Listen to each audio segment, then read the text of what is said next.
दोस्तों, बंजारा, ये जो बंजारा शब्द है ना, हमारे अतीत को हमारे आगे प्रस्तुत करता है। ये शब्द हमें बताता है कि व्यापार में बंजारों का योगदान कितना बड़ा रहा है। हमारे आपसे विनती है, चाहे आपका कितना भी जरूरी काम क्यों ना हो, आपको ये वीडियो जरूर पूरा देखना चाहिए, क्योंकि इतने दिनों से जो आपने अपने नजरों को बंद करके रखा हुआ है वो खुल जाएगा। तो चलिए आज के इस एपिसोड को हम शुरू करते हैं। बंजारा समाज में संतों की कोई कमी नहीं है। सेवालाल महाराज, दागुरु, हमूलाल महाराज जैसे अनेकों संत होकर गए हैं। उन्हीं महान संतों में से एक आते हैं हाथीराम भावजी, जिन्होंने भगवान विष्णु को प्रत्यक्ष रूप में देखा है। वे भगवान विष्णु के परम भक्त थे।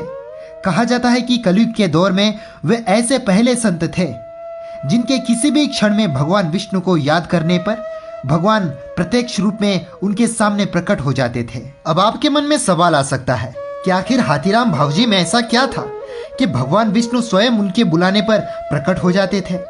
तो चलिए उनकी थोड़ी सी कहानी जान लेते हैं। दोस्तों, हाथीराम भावजी गौर समाज से बिलोंग करते थे, इसीलिए आप मानो या ना मानो, उन्होंने जो मठ बनाया था वहां पर सरकार द्वारा काफी ज्यादा दिक्कतों का सामना करना पड़ रहा है। और वो दिक्कतें क्या है हम आपको बाद में बताएंगे। पहले आपको उनकी कहानी बताना जरूरी है। हाथीराम भावाजी का नाम पूरी तरह से हाथीराम भाजोट करके है। तकरीबन 1500 साल पहले उत्तर भारत से जो दक्षिण भारत के लिए आए थे वो है एक बंजारा वैरागी हाथीराम महाराज। एक बंजारों के संत होने के नाते हर बंजारों के तांडा में इनकी महान कथाएं सुनने को मिलती है, परंतु भगवान विष्णु के महान भक्त होने के नाते इन्हें केवल बंजारा समाज ही नहीं बल्कि हर समाज के लोग मानते हैं। हाथीराम बाबा जी लंबे सफर तय करके भगवान वेंकटेश्वर स्वामी के दर्शन के लिए आए थे। जब उन्हें दर्शन नहीं मिला तो वे भगवान से नाराज होकर वापस अपने रास्ते जा रहे थे।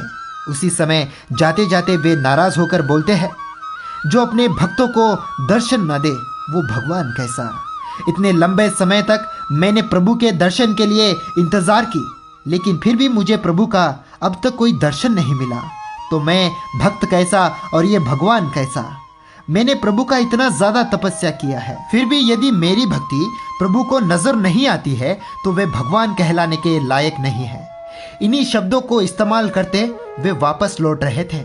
उसी समय एक बालक हाथीराम बाबा जी के रास्ते में आकर बाबा जी से सवाल करते हैं कि आप कहाँ जा रहे हो।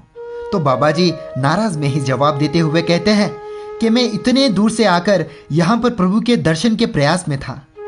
सालों तक मैंने तपस्या की, परंतु बावजूद इसके मुझे प्रभु का दर्शन नहीं मिला। तो मैं मानता हूँ जो भगवान इतनी कड़ी तपस्या के बावजूद अपने भक्तों को दर्शन न दे वह कैसा भगवान, और मैं कैसा भक्त जो इतने वर्षों से इसकी तपस्या में लीन रहा। उसी समय बालक कहते हैं कि जरा रुकिए, आपको केवल दर्शन चाहिए ना। तो बाबा जी बोलते हैं, हाँ मुझे प्रभु के दर्शन चाहिए। यह सुनते ही वह बालक वेंकटेश्वर स्वामी के रूप में प्रत्यक्ष हो जाते हैं। इस अद्भुत दृश्य को अपने आंखों के सामने देखकर बाबा जी धन्य हो जाते हैं। भगवान बोलते हैं, हे हाथीराम, मैं तुम्हारी तपस्या से संतोष हुआ हूँ, तुम जो भी चाहो वरदान के रूप में मांग सकते हो। तो बाबा जी बड़े ही संतोष होकर कहते हैं, हे प्रभु, यदि मुझे वरदान देना ही चाहते हो तो मुझे ऐसा वरदान दीजिए जब भी मैं आपको याद करूं, मैं आपको जब भी पुकारूं तो आप मेरे सामने प्रत्यक्ष हो जाओगे। ऐसा वरदान मुझे दीजिए। तो भगवान वेंकटेश्वर यानी कि भगवान विष्णु बाबा जी द्वारा मांगे वरदान को स्वीकार कर दे देते हैं। वरदान मिलने के पश्चात भी हाथीराम बाबा जी प्रभु के सामने एक हट करते हैं। वे प्रभु को बताते हैं कि आपने मुझे बालक के रूप में दर्शन दिया है, इसलिए मैं आपको वेंकटेश्वर नहीं बल्कि बालाजी कहकर पुकारूंगा।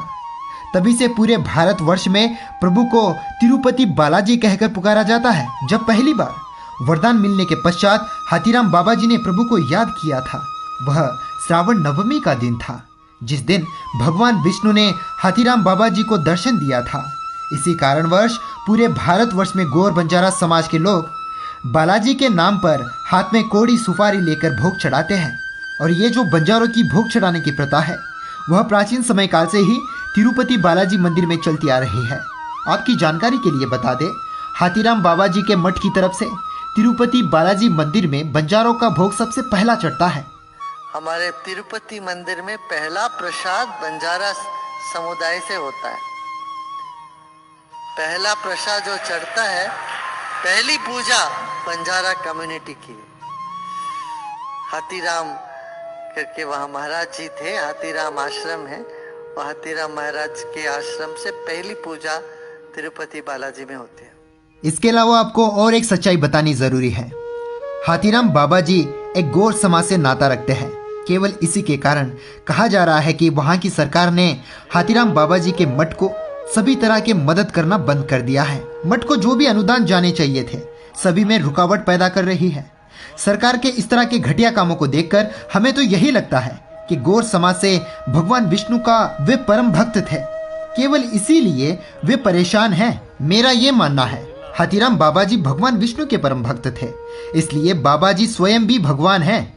और भगवान केवल एक समाज का नहीं बल्कि हर समाज का होता है। लेकिन टीटीडी वाले हाथीराम बाबा जी एक गौर समाज से नाता रखते हैं। केवल इसी के कारण आजकल हमें सुनने को मिल रहा है बाबा जी के मठ के लिए कोई काम के परमिशन नहीं दे रहे। टीटीडी वाले, मैं तो कहता हूँ, बहुत ही घटिया सोच है।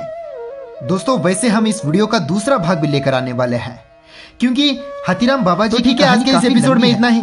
मिलते हैं फिर से इस एपिसोड के दूसरे भाग में। तब तक के लिए आप सबको नमस्ते, बाय बाय और जय सेवालाल। वीडियो को शेयर जरूर करना, वीडियो को शेयर करना, फैलाना, चाहे तो दोबारा रीअपलोड कर देना, कोई दिक्कत नहीं आएगी आपको। ठीक है, बाय, जय सेवालाल।